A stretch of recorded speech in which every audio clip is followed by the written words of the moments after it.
IELTS Practice Tests Plus by Vanessa Jakeman and Claire McDowell. Published by Pearson Education Limited. Test 1.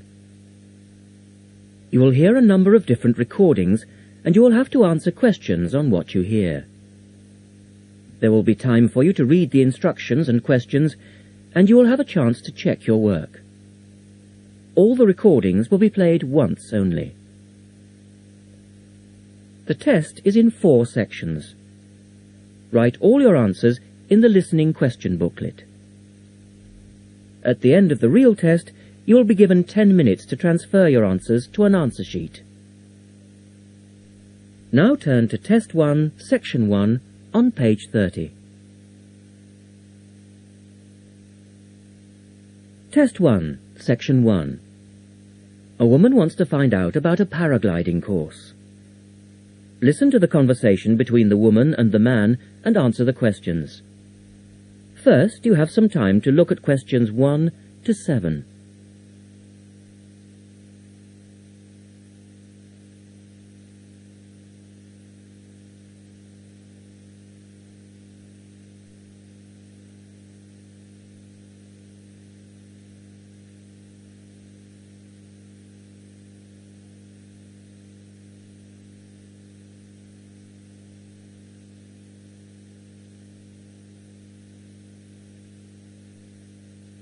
You will see that there is an example which has been done for you.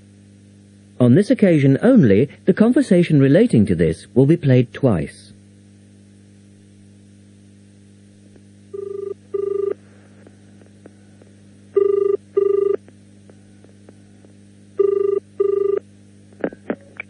Hello, Paragliders Paradise. How can I help you?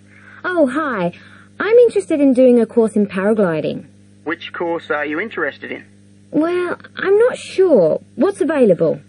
Well, we've got the introductory course, which lasts for 2 days.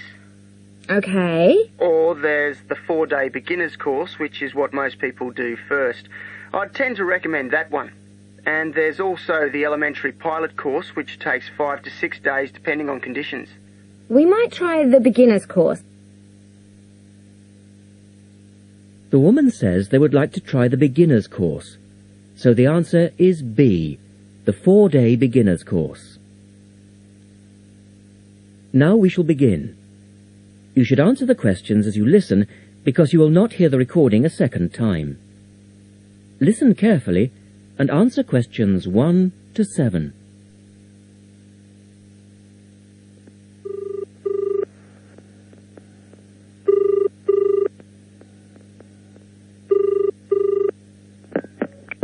Hello, Paragliders Paradise. How can I help you? Oh, hi. I'm interested in doing a course in paragliding. Which course are you interested in? Well, I'm not sure. What's available? Well, we've got the introductory course, which lasts for 2 days. Okay. Or there's the 4-day beginner's course, which is what most people do first. I'd tend to recommend that one. And there's also the elementary pilot course, which takes 5 to 6 days, depending on conditions. We might try the beginner's course. What sort of prices are we looking at? The introductory is $190. The beginner's course, which is probably what you'd be looking at, is $320. No, sorry, $330. It's just gone up. And the pilot course is $430. Right. And you also have to become a member of our club so that you're insured. That'll cost you $12 a day. Everyone has to take out insurance, you see. Does that cover me if I break a leg? No, I'm afraid not. It's only third party and covers you against damage to other people or their belongings, but not theft or injury. You would need to take out your own personal accident insurance. I see. And what's the best way to get to your place? By public transport, or could we come by bike? We're pretty keen cyclists. It's difficult by public transport, though there is a bus from Newcastle. Most people get here by car, though, because we're a little off the beaten track.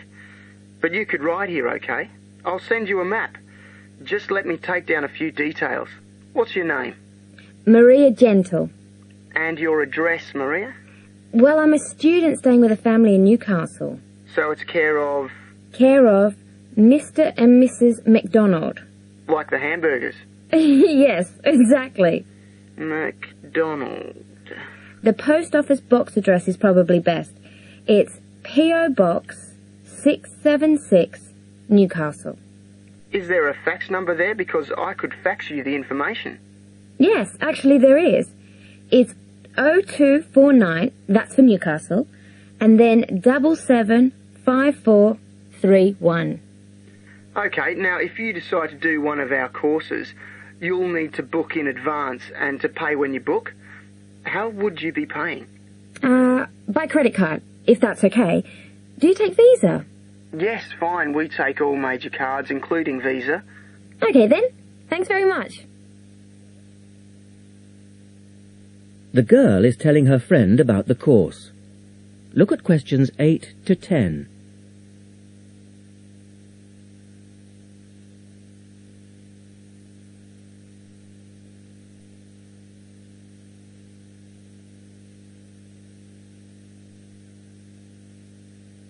Now listen to their conversation and answer questions 8 to 10.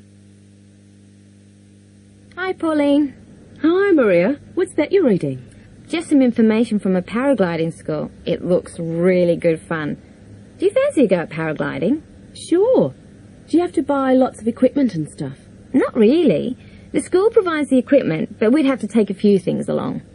Such as? Well, it says here, clothes, wear stout boots, so no sneakers or sandals, I suppose, and clothes suitable for an active day in the hills. Preferably a long-sleeve t-shirt. That's probably in case you land in the stinging nettles. It also says we should bring a packed lunch. We do not recommend soft drinks or flasks of coffee. Water is really the best thing to drink.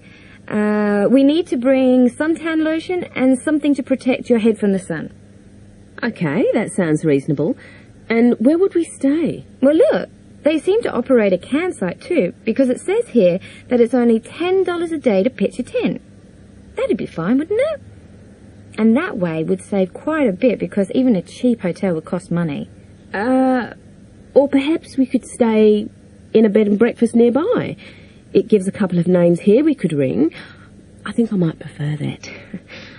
Hotels and youth hostels would all be miles away from the farm, and I don't fancy a caravan. No, I agree. But let's take a tent and pray for good weather.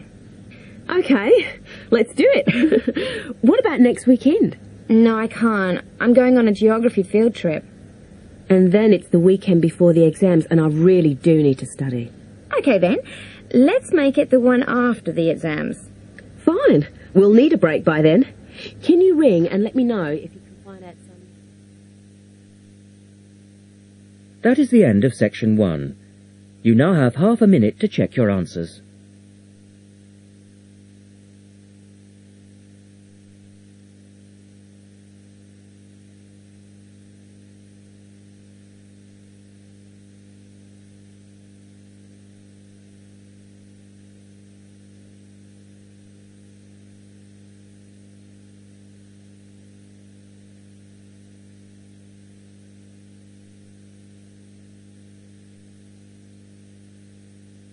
Now turn to section 2 on page 32.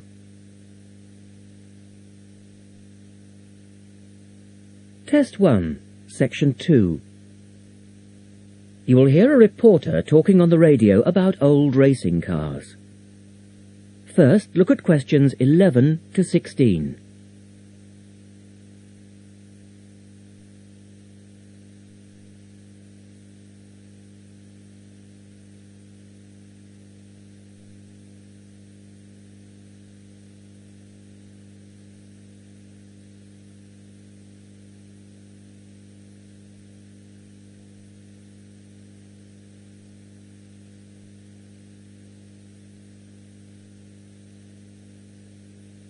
As you listen to the first part of the talk, answer questions 11 to 16. The Goodwood Museum is currently celebrating some of the most extravagant types of car design in its Festival of Speed. Here's our reporter, Vincent Freed, who's on site to tell us about some of the cars on display. Well, here I am, standing in front of one of the most prestigious cars ever built, the Duesenberg. A fantastically expensive, luxurious car built in the early part of the 20th century and bearing all the glamorous qualities of the Jazz Age. How many were there? Well, only 473 Duesenberg J-types were ever built, and the model here is one of the rarest. Each had a short 125-inch chassis or framework, and the body was always in the form of an open two-seater. The technology behind the car's 6.9-litre engine was extraordinary. It featured capsules of mercury in the engines to absorb vibration and provide an incredibly smooth ride. In fact, these cars offered unparalleled performance. In an age when 160 kilometers per hour was considered very fast, the Duesenberg promised a top speed of 180 kilometers per hour and could do 140 kilometers per hour in second gear. Duesenberg, who designed the car, sold it as a frame and engine. This was typical of the age again, and many prestige manufacturers such as Rolls-Royce did exactly the same. Owners able to afford the hefty $9,000 price tag for the basic car would then commission a coachwork company to build a body tailored to their own individual requirements. The Duesenberg's great attraction for the driver was its instrument panel, which offered all the usual features, but also several others, including a stopwatch. It was the Duesenberg's technology that lay behind its success as a racing car, and they dominated the American racing scene in the 1920s, winning the Indianapolis Grand Prix in 1924, 25, and 27. Now look at questions 17 to 20.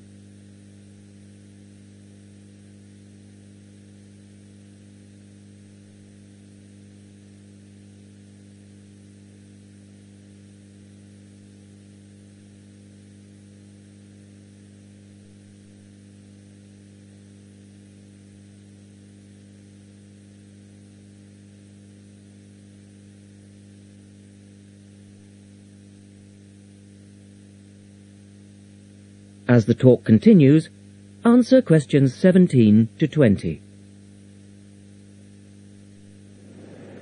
On to another celebrity, the 1922 Leia Helica.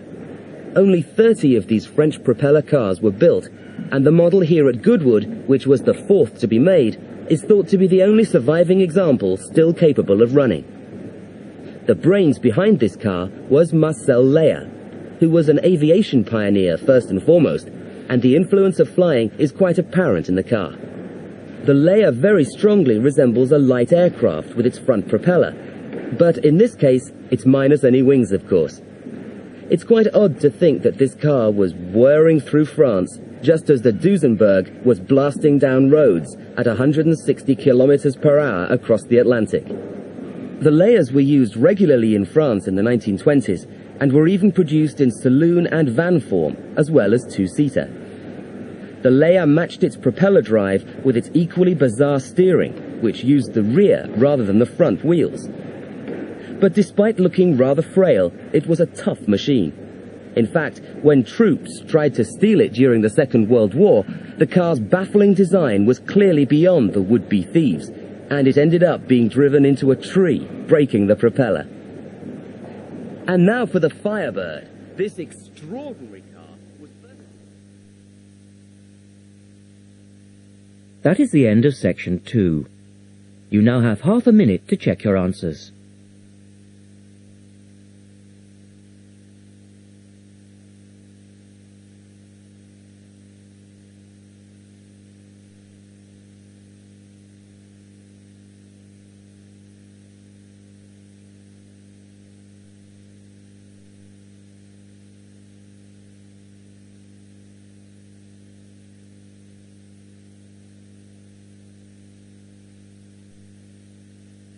Now turn to section 3 on page 33.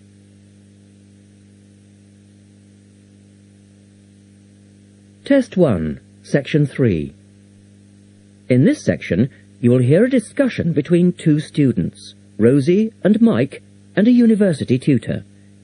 In the first part of the discussion, they're talking about a survey they have conducted on local entertainment.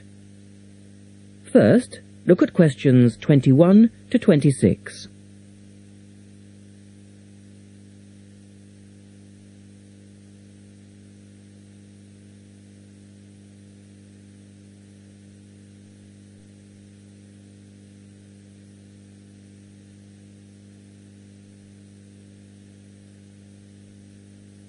Now listen to the first part of the discussion and answer questions 21 to 26.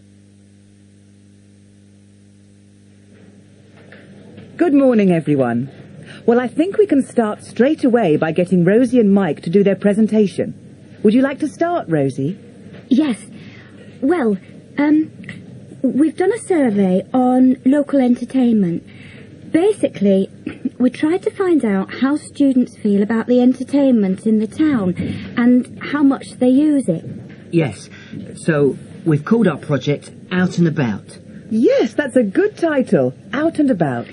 We wanted to find out how well students use the entertainment facilities in town, whether they get to see the latest plays, films, that kind of thing. Now, we have our own facilities on campus, of course. Oh, yes. We deliberately omitted those as we really wanted to examine outside entertainment in the town as opposed to on the university campus. Actually, there were a lot of areas to choose from, but in the end, we limited ourselves to looking at 3 general categories: cinema, theatre and music. Right. OK, well, first of all, cinema. In the town, there are 3 main places where you can see films. There's the new multi-screen cinema complex, the old park cinema, and a late-night Odeon. So, if you look at this chart, in terms of audience size, the multi-screen complex accounts for 75% of all cinema seats. The park cinema accounts for 20% of seats, and the late-night Odeon has just 5% of seats. As you probably know, the complex and the park show all the latest films, while the late-night cinema tends to show cult films. So, when we interviewed the students, we thought the complex would be the most popular choice of cinema. But surprisingly, it was the late-night Odeon. Yeah, and most students said that if they wanted to see a new film, they waited for it to show at the park, because the complex is more expensive and further out of town, so you have to pay more to get there as well. Yes. And that adds to the cost, of course, and detracts from the popularity, evidently. Well, next, we looked at theatres. The results here were interesting because, as you know, there's a theatre on campus, which is popular, but there's also the Stage Theatre in town, which is very old and architecturally quite beautiful. And there's the large modern theatre, the Ashtop, that has recently been built. So you just looked at the 2 theatres in town? Yes, but the thing about the theatres is that there's a whole variety of seat prices. Also, the types of performance vary, so students tend to buy seats at both and like using both for different reasons. And if they want cheap seats at the Ashtop, they can just sit further from the front. What we did find that was very interesting is that there are periods during the year when students seem to go to the theatre and periods when they go to the cinema.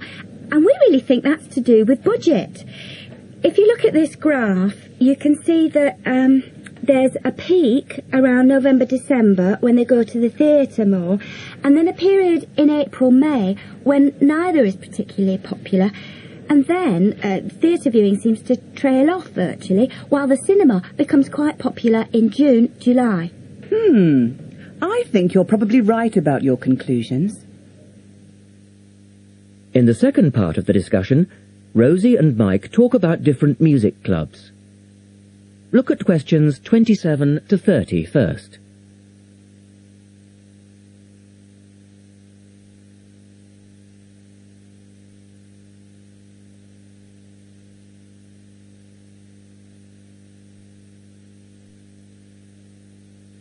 As you listen to the discussion, complete the chart about the different music clubs. Some answers have been done for you. Listen carefully and answer questions 27 to 30.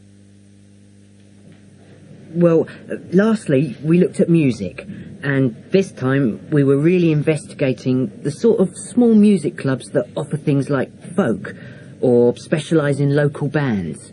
So not musicals as such? That's right. We looked at 3 small music venues and we examined the quality of the entertainment and the venue and gave a ranking for these. A cross, meaning that the quality was poor, a tick, meaning it was okay, and 2 ticks for excellent. First of all, the Blues Club, which obviously specialises in blues music. This was a pretty small place and the seating was minimal, so we didn't give that a very good rating. No, we don't recommend that one, really. Then the Sansu, which plays a lot of South American music. It was a big place, very lively, good performers, so 2 ticks for that one. The Pier Hotel is a folk venue, a good place for local and up-and-coming folk artists to play. Not the best of venues, as it's in a basement and a bit dark, but the quality of the entertainment was reasonable and the lighting was very warm, so we felt it deserved an average rating. Now finally, there's the Bald Rock Cafe, which features big rock bands and is pretty popular with students, and we enjoyed ourselves there as well, so top marks for that one. And then, did you get any information from the students as to which of the clubs they preferred? That is the end of section 3. You now have half a minute to check your answers.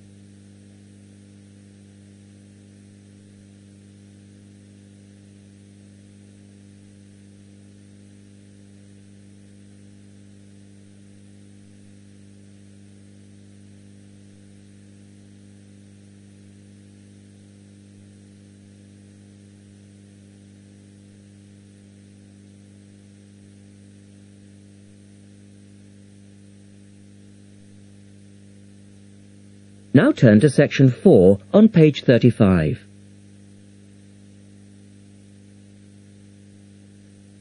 Test 1, section 4. You will hear a lecturer talking about dust storms. First, you have some time to look at questions 31 to 36.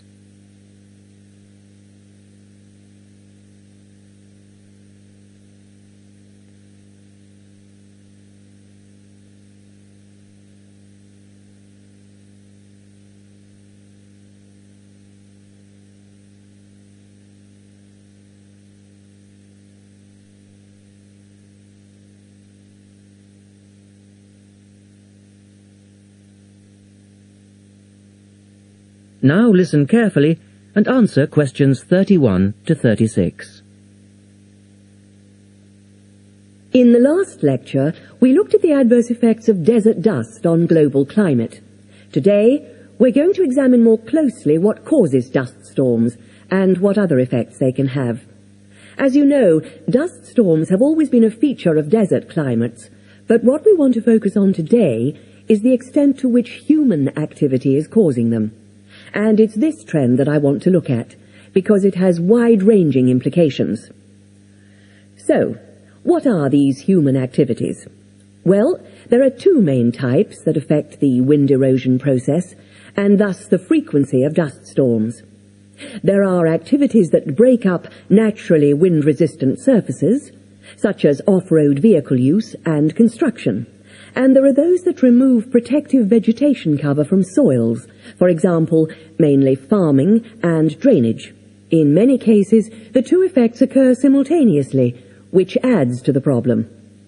Let's look at some real examples and see what I'm talking about. Perhaps the best-known example of agricultural impact on desert dust is the creation of the USA's Dust Bowl in the 1930s. The dramatic rise in the number of dust storms during the latter part of that decade was the result of farmers mismanaging their land. In fact, choking dust storms became so commonplace that the decade became known as the Dirty 30s. Researchers observed a similar but more prolonged increase in dustiness in West Africa between the 1960s and the 1980s, when the frequency of the storms rose to 80 a year, and the dust was so thick that visibility was reduced to 1,000 meters. This was a hazard to pilots and road users. In places like Arizona, the most dangerous dust clouds are those generated by dry thunderstorms. Here, this type of storm is so common that the problem inspired officials to develop an alert system to warn people of oncoming thunderstorms. When this dust is deposited, it causes all sorts of problems for machine operators. It can penetrate the smallest nooks and crannies and play havoc with the way things operate, because most of the dust is made up of quartz, which is very hard. Another example. The concentration of dust originating from the Sahara has risen steadily since the mid-1960s. This increase in wind erosion has coincided with a prolonged drought, which has gripped the Sahara's southern fringe. Drought is commonly associated with an increase in dust-raising activity, but it's actually caused by low rainfall, which results in vegetation dying off. In the second part, the speaker talks about the drying up of the Aral Sea. Look at questions 37 to 40 and complete the flowchart. One of the foremost examples of modern human-induced environmental degradation is the drying up of the Aral Sea in Central Asia. Its ecological demise dates from the 1950s, when intensive irrigation began in the then Central Asian republics of the USSR. This produced a dramatic decline in the volume of water entering the sea from its two major tributaries. In 1960, the Aral Sea was the fourth largest lake in the world, but since that time it has lost 2/3 of its volume. Its surface area has halved, and its water level has dropped by more than 216 meters. A knock-on effect of this ecological disaster has been the release of significant new sources of wind-blown material as the water level has dropped. And the problems don't stop there. The salinity of the lake has increased so that it is now virtually the same as seawater. This means that the material that is blown from the dry bed of the Aral Sea is highly saline. Scientists believe it is adversely affecting crops around the sea because salts are toxic to plants. This shows that dust storms have numerous consequences beyond their effects on climate, both for the workings of environmental systems and for people living in drylands. That is the end of section 4. You now have half a minute to check your answers.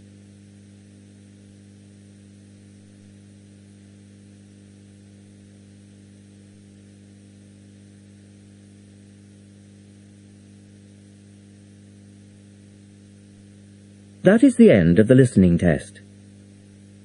At the end of the real test, you will have 10 minutes to transfer your answers to the listening answer sheet.